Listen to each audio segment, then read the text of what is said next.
जय हिंद दोस्तों।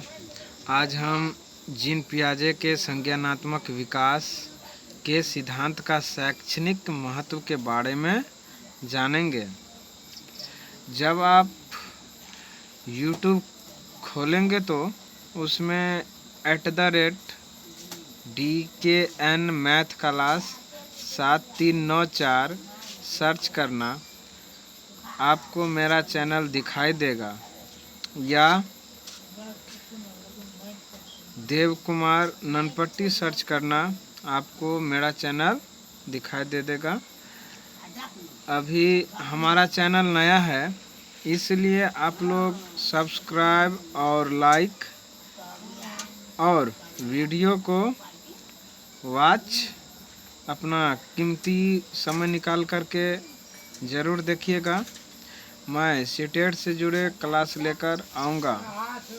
तो मित्रों, आज हम जीन पियाजे के बारे में जानेंगे। अगले वीडियो में मैंने जीन पियाजे के संज्ञानात्मक विकास के सिद्धांत, इंद्रिय जनित गामक अवस्था, पूर्व संक्रियात्मक अवस्था, मूर्त संक्रियात्मक अवस्था और औपचारिक संक्रियात्मक अवस्था के बारे में जाने थे। अभी हम जीन पियाजे के संज्ञानात्मक विकास के सिद्धांत का शैक्षणिक महत्व के विषय में समझेंगे। आप देख सकते हैं कि मैं आपको किस तरह से YouTube में सर्च करना है, आपको सामने दिखाई दे रहा है। ठीक है दोस्तों, पियाजे के अनुसार संज्ञानात्मक या मानसिक विकास निरंतर चलने वाली प्रक्रिया है।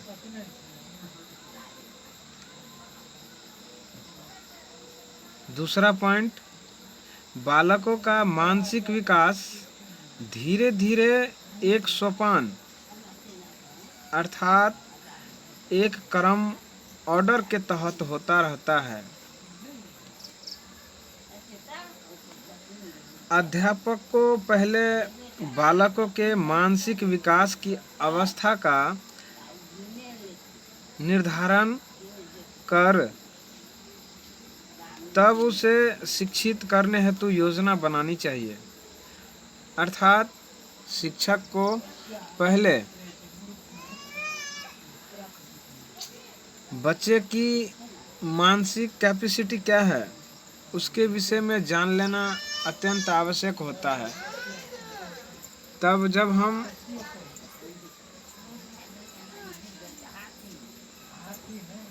उसको शिक्षित करेंगे तो आसानी से वह समझ पाएगा। और हमें बच्चे को हमेशा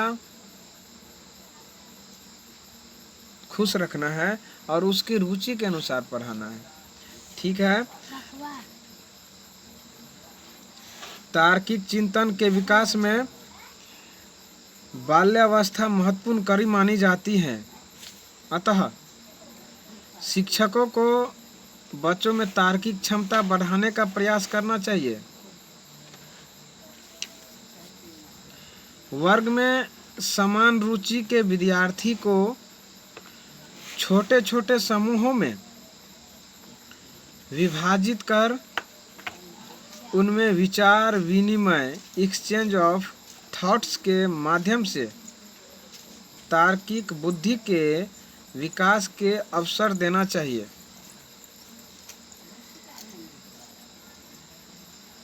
बच्चों को गलती करने एवं उसे स्वयं को सुधारने का पर्याप्त अवसर देना चाहिए।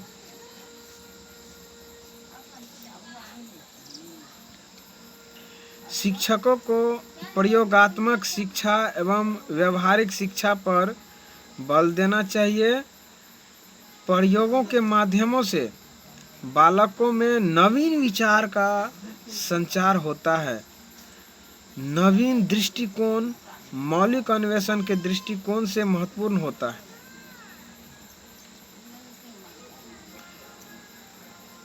शिक्षक को वाद विवाद प्रतियोगिता का आयोजन करते रहना चाहिए, क्योंकि यह प्रतियोगिता नवीन सोच एवं नवीन विचारों को जन्म देती है।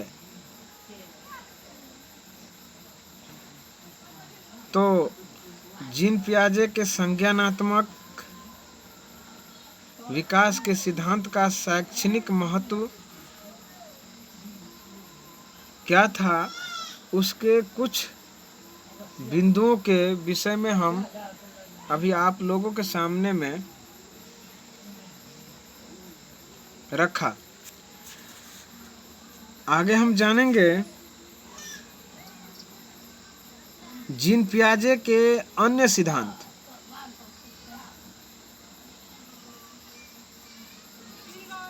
जैसे जीन पियाजे के अन्य सिद्धांत के अंतर्गत निर्माण और खोज का सिद्धांत आएगा, कार्य क्रिया का अर्जन आएगा, जीन पियाजे का नैतिक विकास का सिद्धांत आएगा। ठीक है, तो जीन पियाजे के अन्य सिद्धांत जो है निर्माण और खोज का सिद्धांत, उसके विषय में हम जानकारी हासिल करते हैं। प्रत्येक बालक अपने अनुभवों को अर्थपूर्ण बनाने के लिए क्रियाशील होता है। वह यह जानने की प्रयत्नशील होता है कि उनके विचार संबद्धतापूर्वक मेल खाते हैं या नहीं। बच्चे उन व्यवहारों और विचारों की समय समय पर खोज और निर्माण करते हैं जिन विचारों और व्यवहारों को उन्होंने कभी पहले प्रत्यक्ष नहीं किया होता है। प्रत्यक्ष का मतलब जो सामने हो।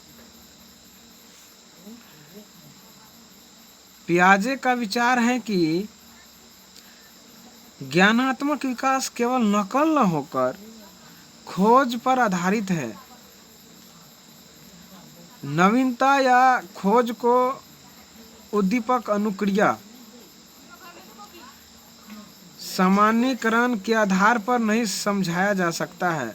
उदाहरण के लिए एक 4 साल का बालक यदि भिन्न भिन्न आकार के प्याले को प्रथम बार क्रमानुसार लगा देता है तो यह उसकी बौद्धिक वृद्धि की खोज और निर्माण से संबंधित है।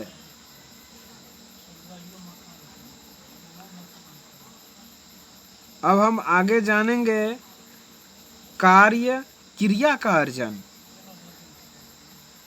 कार्य क्रिया का अर्जन। ठीक है दोस्तों, कार्यात्मक क्रिया का तात्पर्य उन विशिष्ट प्रकार की मानसिक दिनचर्या से है जिसकी मुख्य विशेषता उत्कर्म मनशीलता है। वीडियो तो लंबा हो जाएगा पर इसको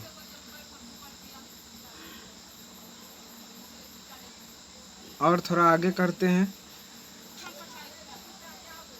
कार्य क्रिया का अर्जन के अंतर्गत प्रत्येक कार्यात्मक क्रिया का एक तर्कपूर्ण विपरीत प्रभाव होता है। उदाहरण के लिए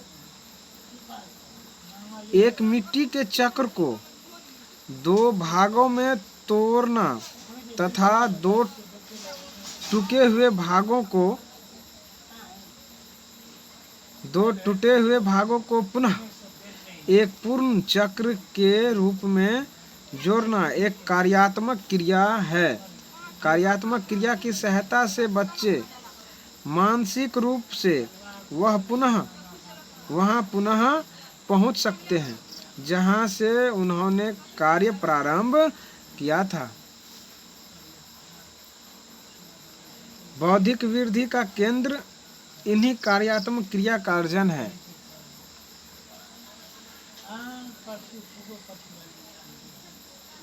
पियाजे का विचार है कि जब तक बालक किशोरावस्था तक नहीं पहुंच जाता है तब तक वह भिन्न भिन्न विकास अवस्थाओं में भिन्न भिन्न वर्गों की कार्यात्मक क्रिया का अर्जन करता रहता है। एक विकास अवस्था से दूसरी विकास अवस्था में पदार्पण अर्थात प्रारंभ के लिए दो तथ्य आवश्यक हैं, सात्मीकरण एवं संतुलन स्थापित करना। सात्मीकरण का अर्थ है कि बालक में उपस्थित एक विचार में किसी नए विचार या वस्तु का समावेश हो जाना। पियाजे के अनुसार सात्मीकरण बालक के प्रत्यक्षात्मक गत्यात्मक समन्वय से संबंधित है। सात्मीकरण बालक के प्रत्यक्षात्मक गत्यात्मक समन्वय से संबंधित है। व्यवस्थापन या संतुलन का अर्थ है नई वस्तु या विचार के साथ समायोजन करना या अपने विचारों और क्रियाओं को नए विचारों और वस्तुओं में फिट करना। ठीक है दोस्तों, वीडियो तो लंबा है पर आप लोग अपना कीमती समय जो इस वीडियो को देखने के लिए दिए हैं, इसके लिए आप सभी को बहुत बहुत धन्यवाद।